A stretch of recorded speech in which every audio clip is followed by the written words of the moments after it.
సుమలత గారితో ఒక 500 ఎపిసోడ్స్ సంసారం ఒక చదరంగం ప్రోగ్రామ్ పెట్టుకున్నారండి.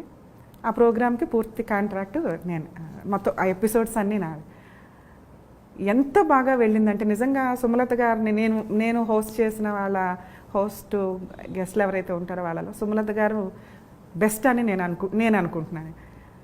అంత సీనియర్, మేబీ ఈ జనరేషన్ వాళ్ళకి తెలియకపోవచ్చు కానీ అంత సీనియర్ ఆర్టిస్ట్ అయ్యుండి కూడా వాళ్ళ ఇంట్లో వాళ్ళు, అది నేను ఇంకా హ్యాపీగా ఫీల్ అయ్యేదంటే వాళ్ళ ఇంట్లో వాళ్ళు కానీ వాళ్ళ వర్కర్స్ కానీ వాళ్ళ డ్రైవర్లు కానీ నన్ను చూడడానికి షోకి వచ్చేవాళ్ళు.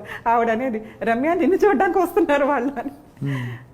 నేను వచ్చి ఆ 15-20 మినిట్స్ ఎపిసోడ్ చాలా బాగా ఇదయ్యాది. ఆవిడ ఏ రోజు కూడా రమ్య గారిని తగ్గించండి ఇది అని ఎప్పుడు అనలా, అది నాకు తెలుసు. ఎందుకంటే డైరెక్టర్ కూడా పూర్తి ఫ్రీడమ్ ఇచ్చేసారు నాకు. షో అంత బాగా వెళ్ళింది. ఎందుకంటే మా స్టేజ్లో మేము అక్కడికి వచ్చే వాళ్ళందరూ కూడా కొంతమంది అంటారా వాళ్ళ పిలవండి, వీళ్ళని పిలవండి, సెలబ్రిటీలను పిలవండి, దమ్ముంటే వీళ్ళకి సెటిల్ చేయడం, అవి ఏవి ఫాల్స్ కేసులు కాదు. హానెస్టీగా పేదవాళ్ళు ఎవరైతే ఉంటారో, మిడిల్ కోర్టుల చుట్టూ వెళ్ళలేక అడ్వకేట్స్ని పెట్టుకోలేక వెక్స్ అయిపోయిన ఎవరైతే ఉంటారో వాళ్ళు అక్కడికి వచ్చేవాళ్ళు, అవన్నీ హానెస్టీ కేసులే.